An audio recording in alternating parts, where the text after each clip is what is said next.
What happens when you judge someone by their appearance?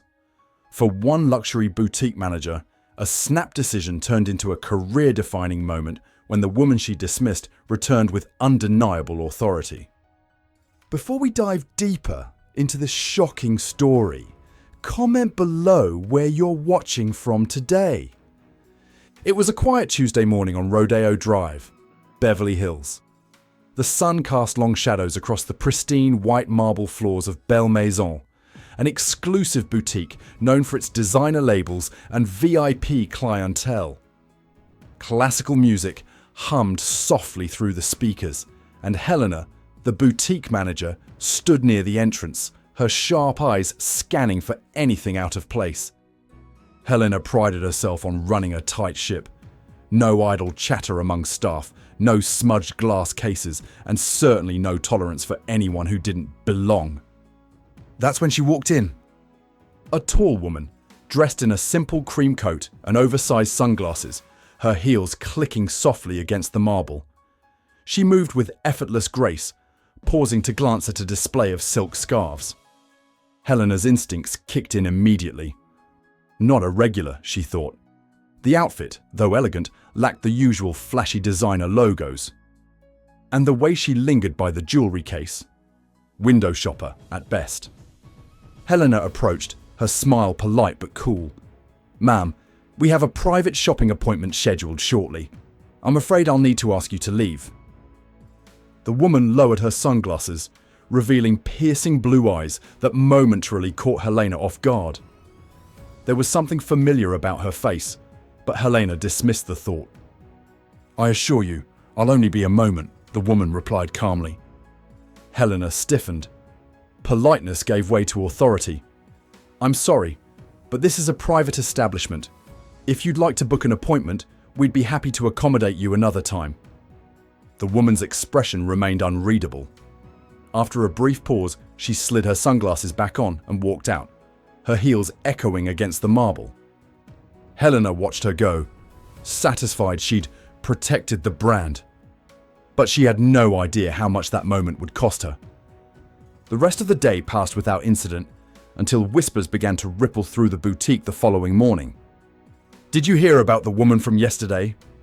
Sophia, one of the sales associates, asked Helena, eyes wide with excitement. "A customer said it was Melania Trump." Helena froze. "Melania Trump? Are you sure?" Sophia nodded, showing a photo on her phone, a paparazzi shot from just outside the boutique. The same cream coat, the same sunglasses, the same woman Helena had dismissed without a second thought. Helena's heart sank. She'd turned away one of the most recognizable women in the world. By noon, the story had spread like wildfire. A customer had posted on Instagram, "Saw Melania Trump get kicked out of Belle Maison yesterday. Classless behavior from a so-called luxury store." Comments flooded in, "Disgusting treatment. Who judges someone like that? Shameful. Guess they forgot class can't be bought." Helena tried to brush it off. "It'll blow over," she told herself. "People always overreact online." But she was wrong. The next day, Helena's worst fear materialized. The glass doors swung open and Melania Trump walked in. But this time, she wasn't alone. A small entourage followed. Security in tailored suits, a woman holding a sleek leather briefcase, and another figure who appeared to be a publicist.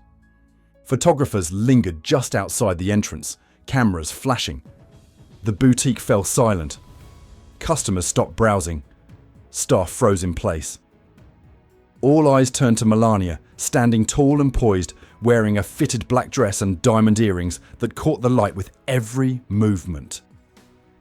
Helena's throat tightened as Melania's gaze locked onto hers. Calm, unreadable, but undeniably commanding. "Good afternoon," Melania said, voice smooth but firm. "I'd like to look around now. Is that allowed?" The question hung in the air like a challenge. Helena's usual composure cracked. Words failed her. She simply nodded and stepped aside. Melania moved through the boutique slowly, her entourage trailing behind. She didn't rush.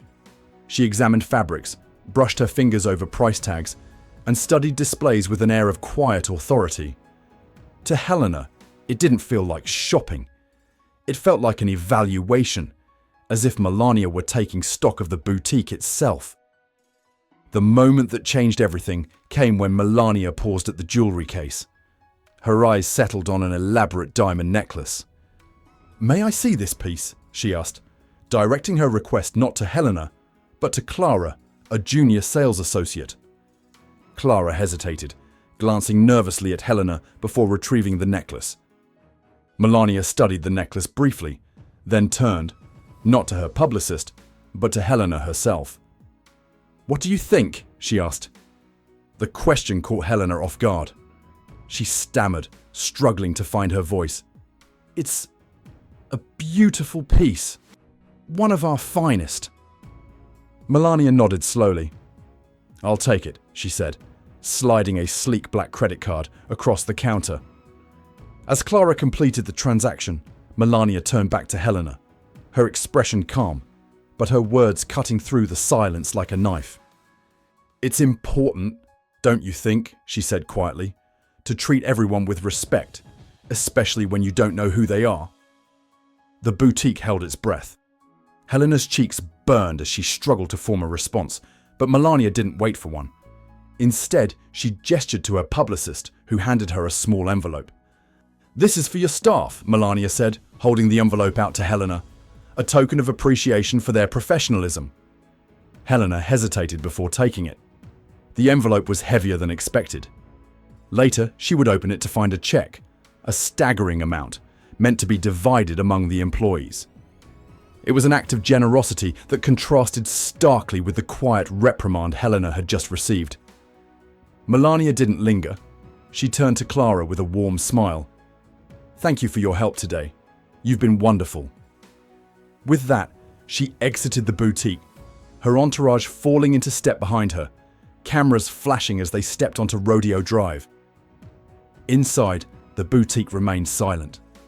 Customers whispered, employees exchanged stunned glances, and Helena stood frozen, the envelope still in her hands, the weight of her mistake heavier than the check inside. That evening, Helena retreated to her office and replayed the scene in her mind. She'd always prided herself on protecting the brand, but today her actions had done the opposite.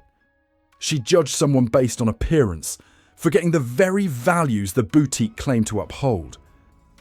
The next morning, Helena called a staff meeting. She stood before her team, Clara, Sophia, and the others, and took a deep breath. "I owe you all an apology," she began, voice steady but emotional.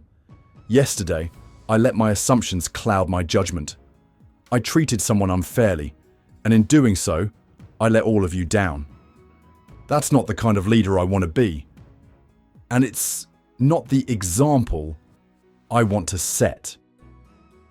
The room was silent, but the weight of her words hung heavy.